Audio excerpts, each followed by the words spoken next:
Welcome to the Own Your Best Life podcast. I'm May Emson, your host, leadership and mindset coach. Here, we talk all things spiritual, mindset, business, leadership, and wellness for the modern seeker who wants to align their life with purpose and inspiration. We'll cover career changes, stress management, meditation, energy, intuition, and more. Each episode holds spiritual and practical tools to help you live a life of your wildest dreams without getting burnt out along the way. Ready to live a life on your own terms? This is the Own Your Best Life podcast. Welcome, friends, to episode number 181 of the Own Your Best Life podcast. So I just wanted to share with you that reinvention is possible for you. You can reinvent yourself, even if you feel like you have responsible adult needs, you have bills to pay, even if your everyday experience feels like you're just figuring out what's next. It is all possible. And at this stage of your life, even with all the demands that you have or you feel that you don't have, this is the time to ask yourself, not just what you want, but what you need. And today's podcast on reinventing yourself will have you wondering what you're doing and not doing. And that one realization alone could change your life from your core before you're done listening to today's podcast. So here are my 4 to-dos that make reinventing your life really possible. So the first one is to be in reinvention mode. And you need to think about reinvention every single day, because every day we're getting closer to our last breath. And I think about death a lot. It has become one of the biggest reasons that I've gotten to the point where I started my own business, built a life that I truly love. And something that has come up for me over the past years, I've been creating bigger things with my family, my business, in my corporate work. And to shift who I am even spiritually, even deeper, is to ask myself who I want to be at that moment. I have many interests and passions that I used to think were all very disparate, different from other people. And the thought was I would have to become more like other people and shove some of those things away. But I've also realized that there's literally no one else like me, and that is a beautiful thing. I used to think that my yogi side couldn't be brought into the picture, that my meditative self, that my spiritual side wasn't part of the equation. Or I thought that if I was business oriented, I couldn't bring that into the spiritual world. If I had goals and ideals and practical life concerns, that you should just not consider any of these and just, let life figure things out for you. And so my thought, after I realized that none of that was useful, was that there is no one else like me, and that is a beautiful thing. And the same thing goes for you. There is no one else like you who has that unique combination of the traits that you have.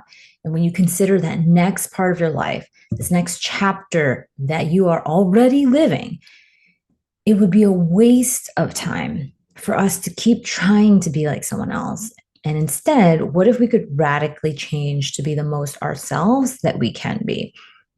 And the second thing that I would recommend is making more and faster decisions. I love making decisions now because they show me how far I've come. The other day, I was considering how interesting it would be to do a retreat in Mexico and one in New York. And what about this place?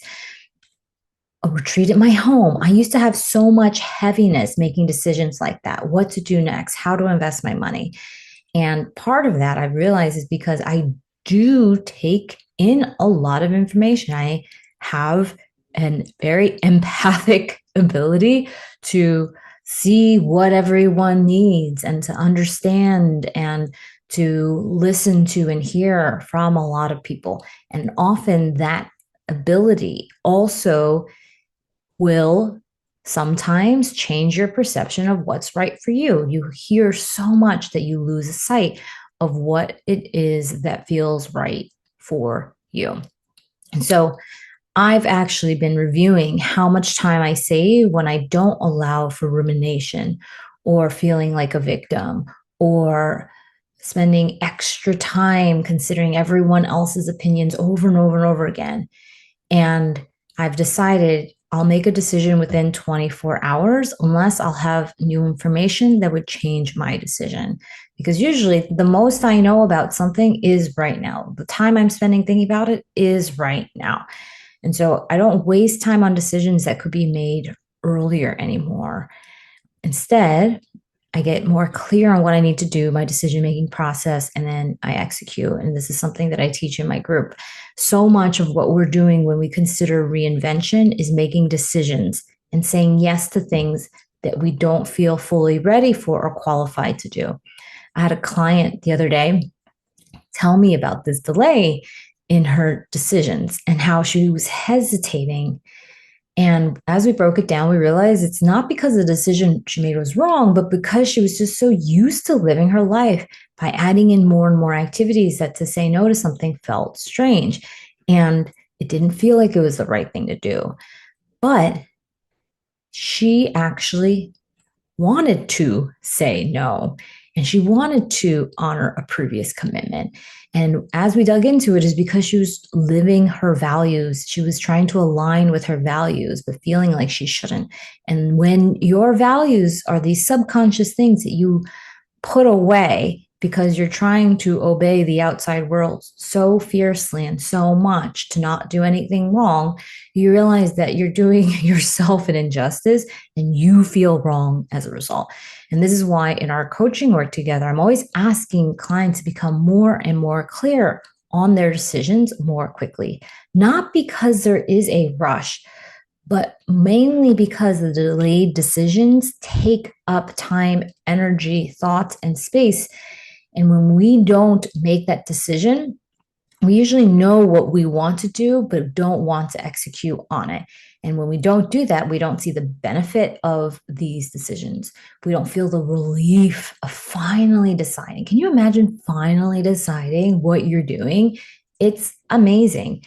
Or the relief of getting the benefit of the decision. I actually ended up talking to her about how she made other decisions, and even how when she was talking about coaching, she was delaying even that decision. She reminded herself that she did the same thing when she thought about coaching. She knew she wanted to do it, but she just delayed it because there was this fear.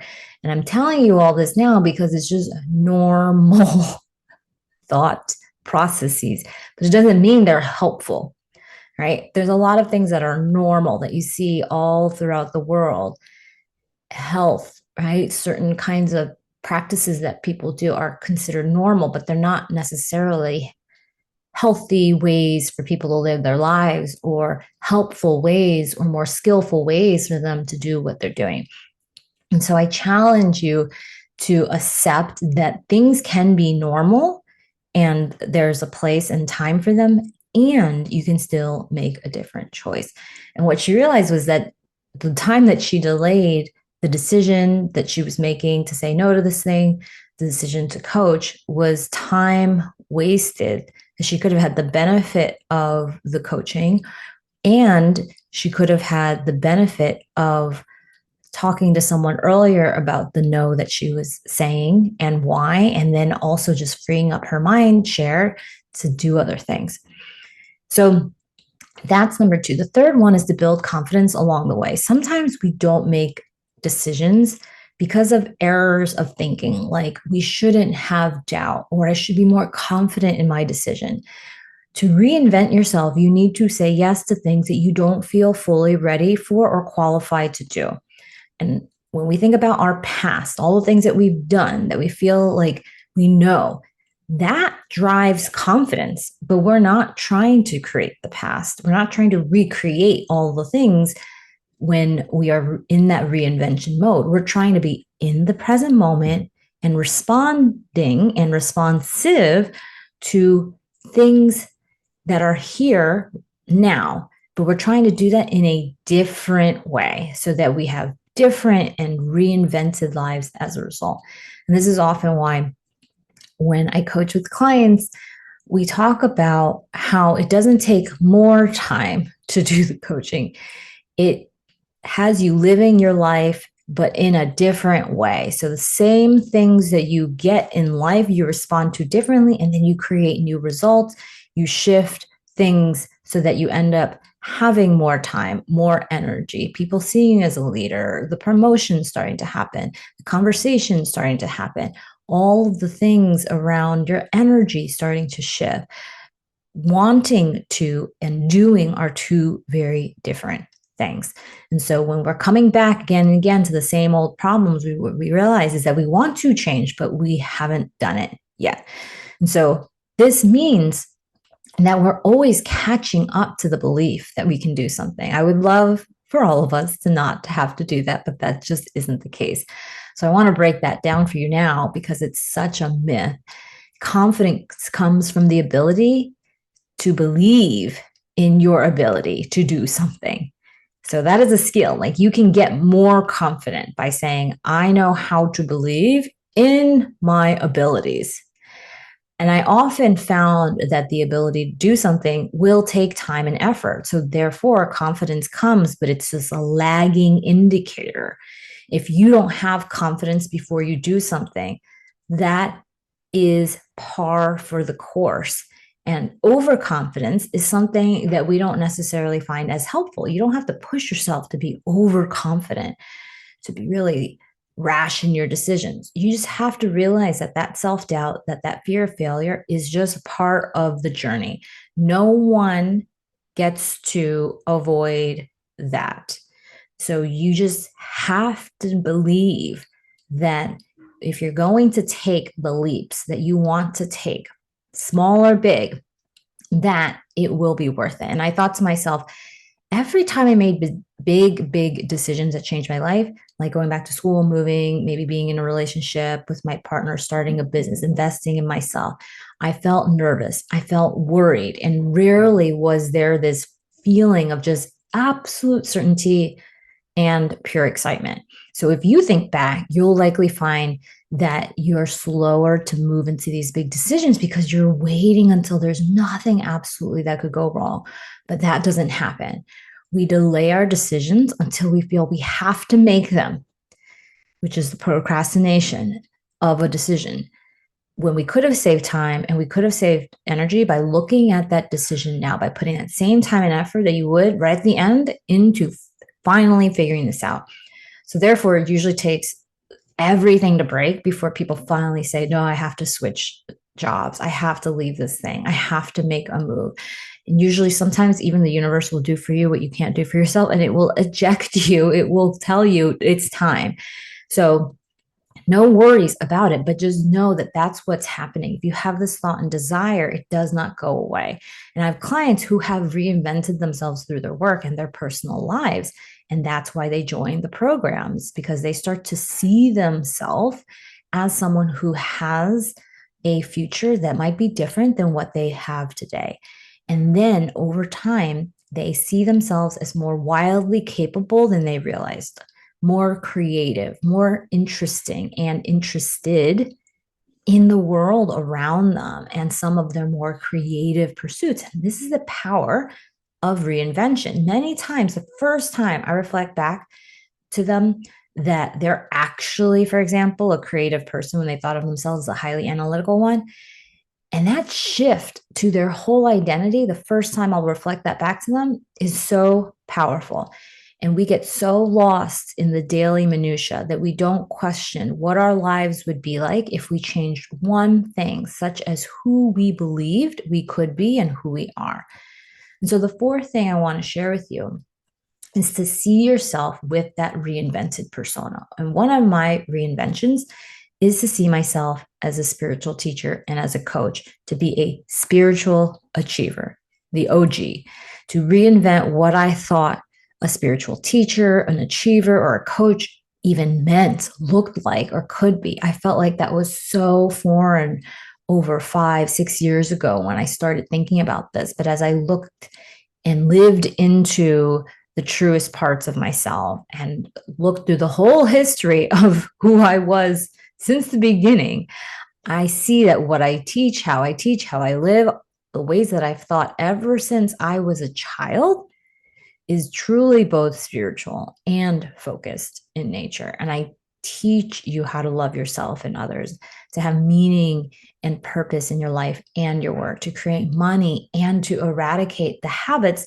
that don't serve you from the most loving and neutral perspectives, and to really just hold this life as such a gift, to prize you being present over perfect always.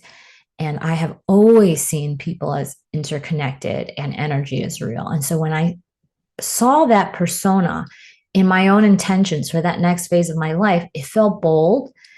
And all of those who am I to X, Y, and Z thoughts accompanied them. But if we don't see that in some years' time that our life will just no longer be there, that we'll be quote unquote forgotten, no one cares what we're doing anyways, is that we realize that the more important question is to hold inside of us is, who am I not to?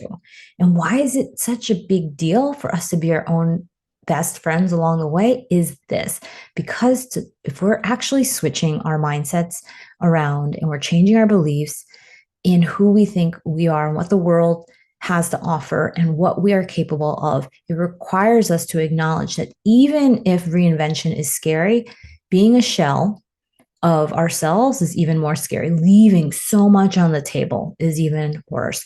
And so your reinvented persona has its own quirks, it has its own personality traits, but it will also have a very aspirational and emotionally true feeling. And when you consider all of that self-esteem and the calmness of this persona that you are reinventing for yourself, it is natural for you to see that that level of authenticity is higher. And it's truly then even more safe to be more uncomfortable learning how to live with your higher truths than to be uncomfortable because you're living a life that doesn't feel charged with your own energy. And so I will leave you with that, my friends. Live a life that's charged with your own energy and look for that and live that, because your life depends on it. And so if you haven't joined in and you want to join in on the Spiritual Achiever Coaching community, feel free to hop on in. The doors are open for enrollment. You can go to mayemson.com/spiritual achiever, and I will see you in there. Have an amazing time, my friends, this week. I'll talk to you next week. Thanks so much for joining us this week on Own Your Best Life. Make sure to subscribe to the show on iTunes or wherever you listen to podcasts so that you'll never miss a show. And while you're at it, can you please rate and review on iTunes? I would so appreciate it. Share it with a friend, take a screenshot of it, and tag @MayEmson. This helps continue to get the word out. For more show notes and resources, check out www.mayemson.com. You'll have all the links to everything you heard here today. Thanks so much for listening. It's time to own your best life.